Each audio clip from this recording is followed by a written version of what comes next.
March 31ರ ತಾರೀಕು ಒಂದು bike ಕಳ್ತನ ಕೇಸ್ ಅಜಿತ್ ಅರ್ಬಳಿ ಎಂಬುವರು ಕಾಗೋಡ ತಾಲೂಕವರು ಅವರು ಸಂಕೇಶ್ವರ ಪೊಲೀಸ್ ಸ್ಟೇಷನ್ ವ್ಯಾಪ್ತಿಯಲ್ಲಿ ಇರುವ ಗಡಿ ಹಿಂಗಳಾಜಿ ಕ್ರಾಸ್ ಹತ್ರ ಅವರು ರಿಲೇಟಿವ್ ಮನೆಗೆ ಬಂದಿರೋ ಸಂದರ್ಭದಲ್ಲಿ ಅವರ ಬೈಕ್ ಒಂದು ಬಜಾಜ್ ಡಿಸ್ಕವರ್ ಬೈಕ್ ಒಂದು ಕಳ್ತನ ಆಗಿರೋದಾಗಿ ಪೊಲೀಸರಿಗೆ ಕಂಪ್ಲೇಂಟ್ ಕೊಟ್ಟಿದ್ದಾರೆ.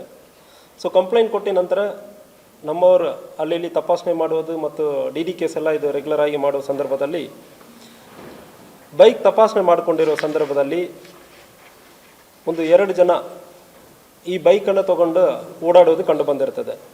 ಸೊ ಅದರಲ್ಲಿ ಲಕ್ಷ್ಮಣ್ ವಿರೂಪಾಕ್ಷಿ ಇವನು ಅಂಕಲ್ಗಿ ವಿಲೇಜ್ ಸೇರಿದವನು, ಸಾಮ್ರಾಟ್ ನಗರ್ ಬೆಳಗಾವಿ ಟೌನ್ ಲಿಮಿಟಲ್ಲಿ ಈಗ ವಾಸ ಇದ್ದಾನೆ. ಇನ್ನೊಬ್ಬನು ಫಕೀರಪ್ಪ ಸಿದ್ದಪ್ಪ ಹಿರೇಕಟ್ಟಿ, ಇವನು ಯರಗಟ್ಟಿ ತಾಲೂಕಲ್ಲಿ ಇರುವ ಹಿರೇಕಟ್ಟಿ ಗ್ರಾಮದ ಸೇರಿದವನು. ಸೊ ಇವರಿಬ್ಬರ ಕಡೆ ಆ ಬಜಾಜ್ ಡಿಸ್ಕವರಿ ಬೈಕ್ ನಮ್ಮ ಸಿಗ್ತದೆ. ಡಾಕ್ಯುಮೆಂಟ್ ಹೇಳೋ ಸಂದರ್ಭದಲ್ಲಿ ಇವನ ಕಡೆ ಡಾಕ್ಯುಮೆಂಟ್ ಎಲ್ಲ ಚೆಕ್ ಮಾಡೋ ಸಂದರ್ಭದಲ್ಲಿ ಇದು ಕಳ್ತನ ಆಗಿರೋ ಬೈಕ್ ಅಂದರೆ ಕಂಡು ಬಂದಿರ್ತದೆ.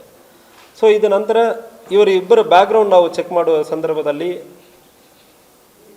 ಲಕ್ಷ್ಮಣ್ ವಿರೂಪಾಕ್ಷಿ ಅವನ ಹೆಸರಲ್ಲಿ ಬೇರೆ ಬೇರೆ ಕೇಸಲ್ಲೂ ಕೂಡ ಇದೆ. ಸೊ ಇದಕ್ಕೆ ಹಿಂದೆ ಇವನು ಸುಮಾರು 8 ಬೈಕ್ ಕಳ್ತನದಲ್ಲಿ ಕೂಡ ಭಾಗಿಯಾಗಿರೋದು ಕಂಡು ಬಂದಿರ್ತದೆ. ಆ ನೆಪದಲ್ಲಿ ಬೇರೆ ಎಲ್ಲಿ ಇವನು ಕಳ್ತನ ಮಾಡಿದಾನಂದ್ರೆ ಹೇಳುವ ಸಂದರ್ಭದಲ್ಲಿ ಬೈಲಹೊಂಗಲಲ್ಲಿ ಒಂದು ಬೈಕ್ ಕಳ್ತನ ಮಾಡಿರೋದು